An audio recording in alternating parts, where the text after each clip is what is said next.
मौला तुमी ना रहमान, तुमी ना गफ्फार, तुमी ना सत्तार, तुमी ना जब्बार, सुबहान अल्लाह, तुमी ना खालिक, तुमी ना मालिक, তুমি না জুল জালাল ওয়াল ইকরাম। মওলা তুমি তো ইন্নাল্লাহ আলা কুল্লি শাইইন কাদির। তুমি চাইলে কুন ফায়াকুন হয়ে যায়। মওলা তুমি চাইলে অতীত মুছে যাবে, তুমি চাইলে ভবিষ্যৎ সুন্দর হয়ে যাবে।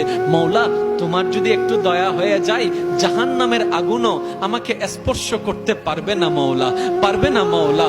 মওলা তুমি যদি একটু দয়া করো, জাহান্নামের ফেরেশতা আমাকে অ্যারেস্ট করতে পারবে না, কারণ তুমি তো মালিক ইয়াউমিদ্দিন, তুমি তো মালিক ইয়াউমিদ্দিন, তুমি তো রব্বুল আলামিন, তুমি তো আহকামুল হাকিমিন, তুমি তো গফফার, তুমি তো সত্তার, তুমি তো খালিক, তুমি তো মালিক, তুমি তো রহমান, তুমি তো রহিম। ও মাওলা আমি তো গুনাহ করেছি, তোমার দরবারের আসামি। মাওলা তুমি যদি মাফ করে দাও, আমাকে প্রশ্ন করার কেউ নাই, আমাকে জিজ্ঞেস করার কেউ নাই, আমাকে আটকানোর কেউ নাই। বান্দা যখন অনুতপ্ত মন নিয়ে বারবার বলতে থাকে, রব্বে করিমের রহমত তাকাইতে থাকে, তাকাতে তাকাইতে এক সময় রব্বে করিম বলে, বান্দারে তোর বলার ধরনটা পছন্দ হয়েছে, তোর টাকার ধরনটা পছন্দ হয়েছে, তোর চোখের পানি পছন্দ হয়েছে, তোর বলাটা পছন্দ হয়েছে।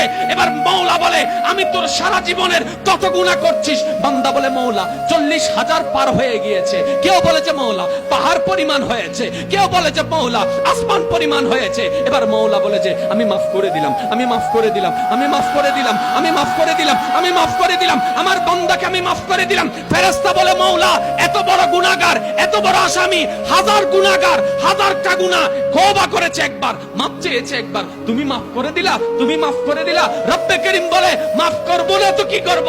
বান্দাটা কার দেখতে হবে না, বান্দাটা কার দেখতে হবে না। সে রহমানের কাছে মাফ চেয়ে যদি মাফ না পায়, তাহলে তো বিশ্বের কাছে মাথা নত হয়ে যাবে। আরে সে রহমানের বান্দা, জাত্তার বান্দা না, যে রহমান হচ্ছে ইন্নাল্লাহ আলা কুল্লি শাইইন কাদির। সুবহানাল্লাহ।